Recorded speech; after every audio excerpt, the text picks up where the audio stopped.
Olá, meus cumprimentos a todos, eu me chamo Thalita Targino, eu sou discente do curso de Direito da UFOPA e hoje eu vou falar um pouco sobre os embargos de declaração.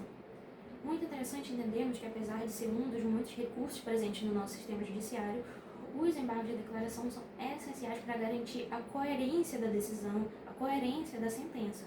Então vamos lá. A primeira coisa que nós precisamos entender sobre os embargos de declaração é justamente o que são. E para isso, nada melhor justamente do que irmos atrás de doutrinas.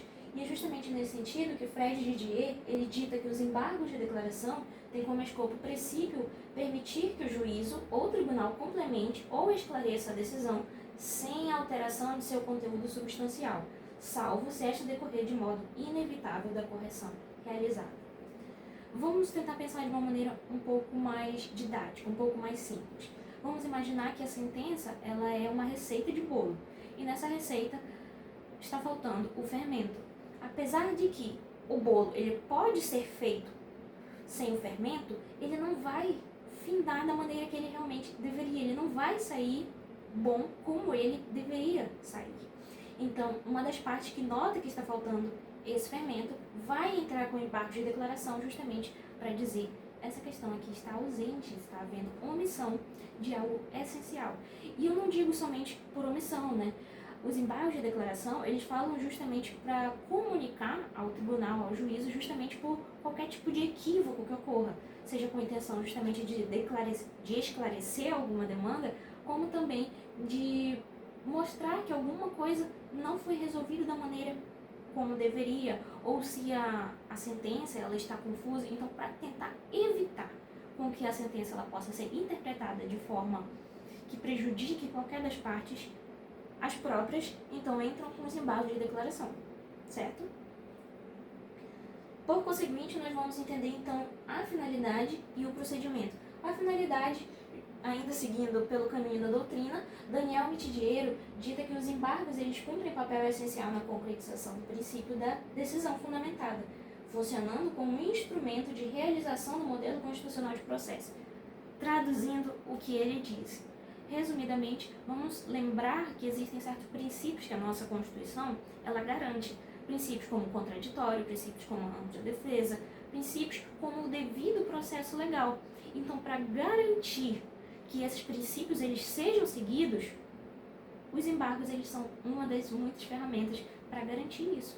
Então, para garantir que o devido funcionamento constitucional, o devido funcionamento processual de fato ocorra, há ferramentas como os embargos de declaração.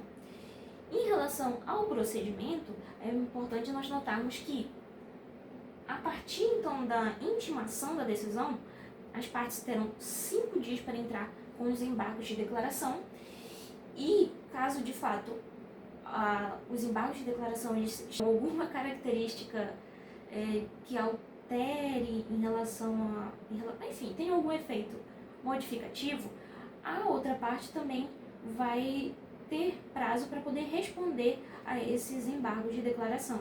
É muito interessante também destacar que, no momento em que os embargos de declaração eles são interpostos, os prazos dos demais recursos são suspensos. Mas prestem bem atenção, porque quando nós vamos falar justamente sobre os efeitos, e nós falamos sobre o efeito suspensivo, nós estamos falando sobre a execução da decisão. Ou seja, por mais que os embargos eles solicitem o efeito suspensivo da decisão, esse efeito ele não é concedido de maneira automática. Pelo contrário, ele precisa ser concedido justamente pelo juízo. Ou seja, o que pode ocorrer é que há uma decisão, essa decisão beneficia um lado, a outra parte então entra com o embargo de declaração para tentar mudar alguma coisa ali, mas o efeito da sentença ainda vai continuar. Por mais que os prazos sejam suspensos dos recursos, os efeitos da decisão não são suspensos automaticamente. E um outro efeito impregnado aos embargos de declaração é justamente o efeito devolutivo, porque ele não vai, diferente, por exemplo, da apelação, ele não vai para a segunda instância. Ele mesmo ele pode ser feito, ele é feito, na verdade, justamente no mesmo órgão judiciário que atendeu ele. Ou seja, se ele foi, então, feito com base em uma decisão de primeira instância, ele vai ser, então, analisado pelo juízo de primeira instância. Se ele foi feito em juízo de segunda instância, ele vai ser avaliado pelo juízo de segunda instância. E, como eu já falei para vocês, né, uma das características dos efeitos dele é justamente essa questão dessa interrupção dos prazos para outros recursos.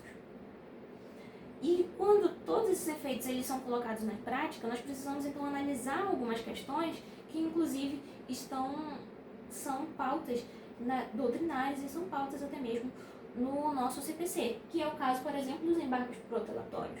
Porque justamente por dar mais prazo para outros recursos, querendo ou não, justamente por ele acabar suspendendo os prazos, há também uma utilização de má-fé desses embargos, ou seja, eles são então declarados embargos protelatórios. E justamente para tentar evitar que eles sejam usados dessa forma, uma vez comprovado que a parte está agindo de má-fé na interposição desses recursos, o nosso CPC, por meio do artigo 1026, parágrafo 2º, dita que haverá então uma multa de até 2% sobre o valor da causa, podendo ser rescindida até 10%, dependendo de quantas vezes esse recurso ele vai entrar e seja provado, obviamente, que está havendo má fé. E isso é um mecanismo justamente para garantir que não ocorra esse tipo de atitude. Os embargos também é muito interessante nós notarmos que na prática eles podem ser aplicados até mesmo a acórdãos. E isso é muito interessante porque eles têm uma característica que eles podem funcionar até mesmo como ferramenta para garantir que há pré-questionamento. O que seria esse pré-questionamento? Para que suba, então, uma determinada demanda para o STJ, para o STF, é necessário que todos os caminhos anteriores eles tenham sido alcançados, eles tenham sido perseguidos de alguma forma. E os embargos de declaração eles são justamente uma dessas ferramentas. Inclusive, a jurisprudência ela vai entender que os embargos eles têm justamente uma função muito clara, que ela é obrigatória, que é justamente sanar omissões. Muito interessante em relação ainda sobre os pré-questionamentos e sobre essa questão da jurisprudência na prática, pelo entendimento do STJ principalmente, é muito interessante nós observarmos que, apesar de tudo isso, eles também garantem, na verdade eu diria até mesmo por meio de tudo isso, eles garantem também que haja então a efetivação de princípios constitucionais, assim como nós vimos anteriormente. Só que dessa vez nós vemos já o caso do devido processo legal. Então, para garantir que todas as ferramentas foram utilizadas, os embargos são essenciais, porque eles são uma dessas ferramentas. Por fim, uma das coisas que nós devemos notar, apesar de os embargos de declaração eles serem alvo de discussões pelos doutrinários, justamente por esse caráter muito sutil de um efeito protelatório que pode ser feito pelas partes, ainda que haja essa discussão de tentar dizer que os embargos eles podem ter essa intenção por detrás, eles não deixam de ser uma ferramenta essencial para garantir que os nossos direitos perante a Constituição continuem sendo garantidos no processo civil. Então, os embargos de declaração, se bem utilizados, vão permitir que o bolo, no final de tudo, saia perfeito, saia exatamente como ele deve ser. Agradeço a todos pela atenção. Obrigada.